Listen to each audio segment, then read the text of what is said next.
Dollar Pakistani रुपये के लताड़े छॾियो। मुल्की तारीख़ में पहिरियों भेरो हिकी धक में 18 रुपया 89 पैसा महांगो। इंटरबैंक में $1 285 रुपयनि जो थी वियो। गुज़िरियल ॾींहुं बि डॉलर जे अघ में $4 रुपया इज़ाफ़ो थियो हो। रुपए जे क़दर में घटिताई खां पोइ मुल्की कर्ज़नि जो भार बि वधी पियो। महांगाईअ जो नओं तूफ़ान अचण वारो।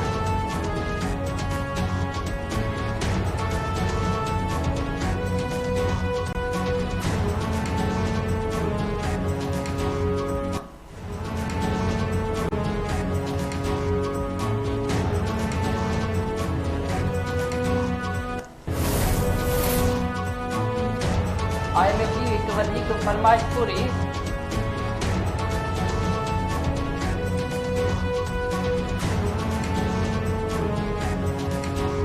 IMF की एक वधीक फरमाइश पूरी। स्टेट बैंक नई मॉनेटरी पॉलिसी जो ऐलान कंदे ब्याज जी शरह में 3% वाध करे छॾी। स्टेट बैंक जो चवणु आहे त 3% इज़ाफ़े खां पोइ ब्याज जी शरह 17% मां वधी 20% थी वई आहे। गुज़िरियल महीने में बि ब्याज जी शरह में 1% वाध कई वई हुई।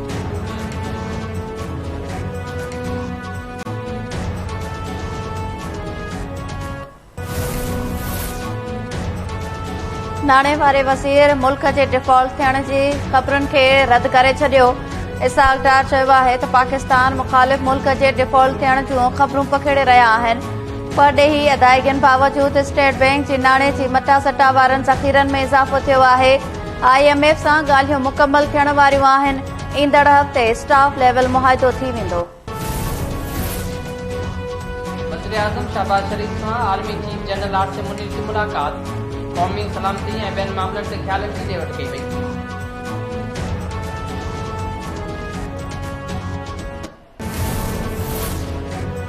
इलेक्शन कमीशन पंजाब ऐं KP में चूंडनि जी तारीख़ बाबति सुप्रीम कोर्ट जे फ़ैसिले ते आइन जे रूह मूजिबि अमल दरामद जो फ़ैसिलो करे वरितो।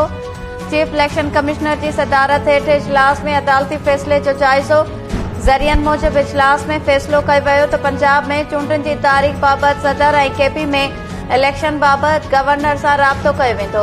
सिक्योरिटी लाइ घरू विज़ारत ऐं घुर्बल रक़म लाइ नाणे वारी विज़ारत खे ख़त लिखण जो बि फ़ैसिलो।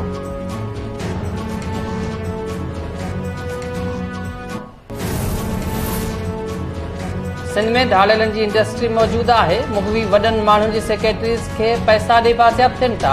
सभिनी खे ख़बर आहे, पुलिस छो बेख़बर आहे। पुलिस खे वॾनि माण्हुनि में हथ विझणो पवंदो। सिंध हाई कोर्ट सकरबेज अमन अमान बाबति केस जी ॿुधणी दौरान रिमार्क्स। ॿुधणी दौरान घरू सेक्रेटरी IG सिंध DIGs ऐं SSPs अदालत में पेश थिया। वक़्तु घुरण ते अदालत पारां IG सिंध मथां कावड़ जो इज़हार। जस्टिस सलाउद्दीन पवर रिमार्क्स ॾींदे चयो त घोटकी कश्मीर ऐं शिकारपुर ज़िलनि में कमांडोज़ मुक़ररु छो नथा कयो। मिलिट्री सां गॾु ऑपरेशन छो नथो कयो वञे। अदालत धाड़ेलनि ख़िलाफ़ ऑपरेशन लाइ प्लान तलब करे वरितो।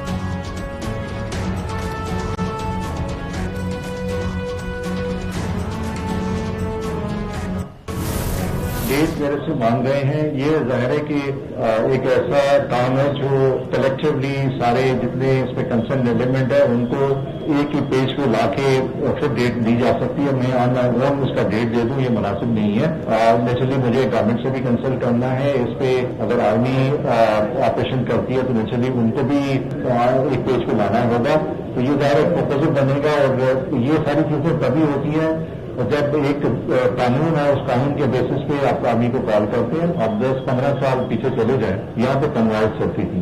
आप हैदराबाद से आगे निकल नहीं सकते थे। मैं मानता हूँ ये प्रॉब्लम है, मतलब ये कि मैं ये कहूँ कि प्रॉब्लम नहीं है, प्रॉब्लम है और उसको हमने सबने मिलकर फेस करना है। और जुडिशरी में भी आज मैं शुक्रगुजार हूँ कि उनका ये भी पॉइंट ऑफ व्यू था कि हमने मिलकर ये काम करना है। हम एक दूसरे को क्रिटिसाइज करके चीजों को मतलब खराब नहीं करना, ठीक करना है। रुगो पुलिस जी ॻाल्हि नाहे, क्रिमिनल जस्टिस निज़ाम खे बहितर करणो पवंदो। कच्चे में ऑपरेशन लाइ अकेले सिर तारीख़ नथो ॾेई सघां। हुकूमत खे एतमाद में वठणो पवंदो। फौज खे ऑपरेशन में शामिल करणो आहे त उन खे बि एतमाद में वठणु ज़रूरी आहे। IG सिंध गुलाम नबी मेमन जो अदालत आॾो बयान। IG चयो त 15 साल अॻु सिंध में सूरत हाल ख़राब हुई। माण्हू काफ़िले जी सूरत में घुमंदा हुआ। हाणे अमन आहे। सिर जी क़ीमत मुक़रर थियण बाद 13 खां 14 धाड़ेल सरेंडर करे चुका आहिनि। सिंध हाई कोर्ट सक्करबेज अदालत में पेश न थियण ते SSP नौशरो फिरोज अब्दुल कयूम पिताफिया खे हटाइण जो हुकुम ॾेई छॾियो। खेसि किथे बि पोस्टिंग न ॾियण जी हिदायत। अदालत चयो त SSP नौशरो फिरोज केरु आहे, अदालत में छो नाहे आयो, खेसि हटायो वञे ऐं किथे बि पोस्टिंग न ॾिनी वञे।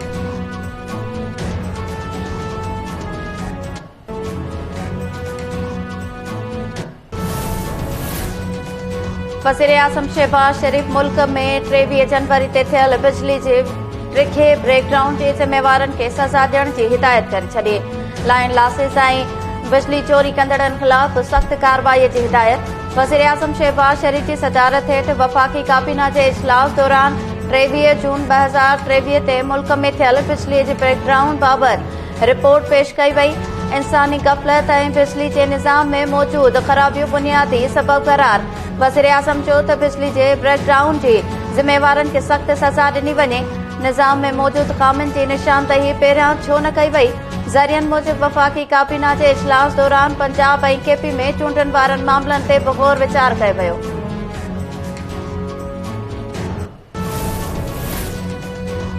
पंजाब जे अॻूणे वॾे वज़ीर चौधरी परवेज़ इलाही जो प्रिंसिपल सेक्रेटरी मोहम्मद खान भट्टी बलोचिस्तान मां गिरफ़्तार। DG एंटी करप्शन लाहौर चयो आहे त मोहम्मद खान भट्टीअ खे बलोचिस्तान मां सरहद पार करण जी कोशिश दौरान गिरफ़्तार कयो वियो आहे। हाणे कोयटा पुलिस जी हिरासत में आहे, खेसि जल्द पंजाब मुंतक़िल कयो वेंदो।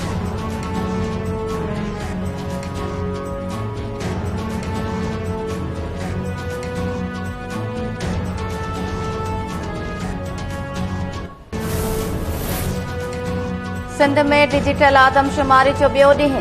मुख़्तलिफ़ हंधनि ते अमले खे सिक्योरिटी न मिलण जूं शिकायतूं। मलीर में सिक्योरिटी न मिलण ते अमले पारां सुभाणे खां कमु बंदि करण जो ऐलान। SC ऑफिस आॾो धरणो भायो वियो। अमले जो चवणु आहे त सिक्योरिटी न मिलण सबबि औरत अमलो गैर महफ़ूज़ आहे। अहिड़ी सूरत-हाल में कमु नथो करे सघिजे।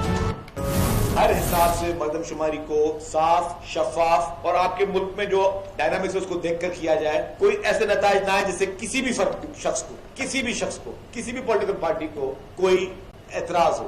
2018 में इमरान खान के खिलाफ पिटीशन होती है कि इमरान खान ने अपने औलाद छुपाई है। अदालत कहती है उसका फैमिली मैटर डिस्कस नहीं कर सकते। अब 2018 में उसको ये क्लीन चिट मिल गई। अगर वो उस वक्त जो आपने एक मुल्क में कह रहा हूं कि एक कानून होना चाहिए, जो आपने इसके साथ किया, सिंध में किसी लीडर के साथ किया, अगर वही आप वहां पे कर लेते जो इस्लामाबाद में कहीं पे आपकी पिटीशन गई थी, तो आज इमरान खान के इलेक्शन कमीशन में वो नामजदगी फॉर्म वो रद्द होते, वो ना मुल्क का वजीर आजम होता, ना मुल्क में ये तबाही होती, ना मुल्क में इकॉनमी बर्बाद होती, ना मुल्क में इस तरह का जो इस वक्त इदारों के खिलाफ एक साजिशों का पूरा एक ऐसी चीजों पर सजाएं होती है। इसके सारे cases open and shirt cases है। इसके हर मुकदमा इसका जो है वो सजा का मुकदमा है, लेकिन सजा तो क्या, आज तक से कोई अरेस्ट भी नहीं कर सकता। सिंध हुकूमत मुल्क में साफ़ ऐं शफ़ाफ़ आदमशुमारी चाहे थी। आदमशुमारी जा नतीजा अहिड़ा हुअण घुरिजनि जेके सभिनी खे क़बूल हुजनि। सूबाई वज़ीर शर्जील इनाम अहमद चयो आहे त इमरान खान ख़िलाफ़ 2018 में मुबैना धीअ जो केस आयो। अदालत ख़ानदानी मामिलो करार ॾेई ॿुधणी न कई। उन वक़्तु केस जो फ़ैसिलो कयो वञे हा त मुल्क में एतिरी तबाही न थिए हा। PTI चेयरमैन ख़िलाफ़ ओपन एंड शिट केस आहिनि, पर केस सज़ा मिलण त परे जी ॻाल्हि, गिरफ़्तार बि नथो कयो वञे।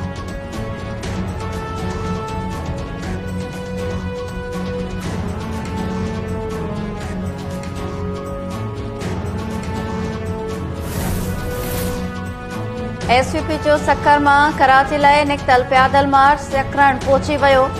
काफ़िले जी शानदार आजियां सैयद ज़ैन शाह चयो आहे त डिजिटल आदमशुमारी सिंध खे विराइण जी साज़िश आहे, जंहिंखे रद्द कयूं था। नाअहल हुकूमत जे करे सिंध जो अवाम बुख, बदहाली, बेरोज़गारी, बदअमनी, महांगाईअ खे मुंहुं ॾेई रहियो आहे।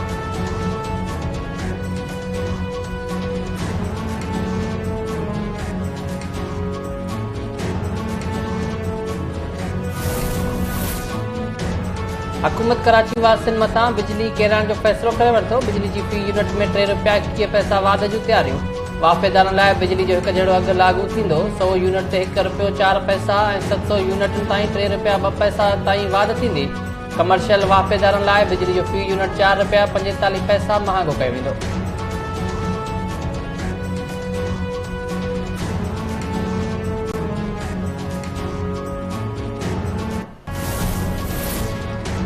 सक्कर जी एहतसाब अदालत 1 जो जज फरीद अनवर काज़ी बदली खे सिंध हाई कोर्ट कराची में रिपोर्ट करण जो हुकुम। बदली खां अॻु जज सिक्योरिटी वापसि वठण ते SSP खे ख़त बि लिखियो। ख़त में संदसि चवणु हो त 2017 में एहतिसाब अदालत ते हमला थी चुका आहिनि। कुझु बि थियो त ज़िम्मेवार पुलिस हूंदी। सभिनी खे ख़बर आहे त मुंहिंजी ज़िंदगी ख़तरे में आहे। पुलिस सिक्योरिटी इन लाइ वापसि वरिती वई आहे जीअं मूं मथां हमिलो कयो वञे। SSP सखर सिक्योरिटी वापसि वठण वारनि ख़बरुनि खे रद्द करे छॾियो।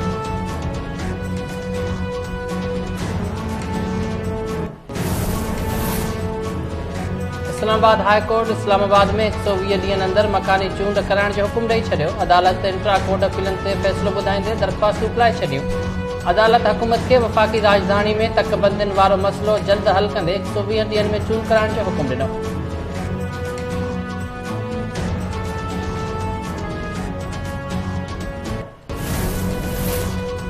इस्लामाबाद जी अदालत retired lieutenant general Amjad Shoaib खे केस मां बरी करे छॾियो। आज़ाद करण जो हुकुम।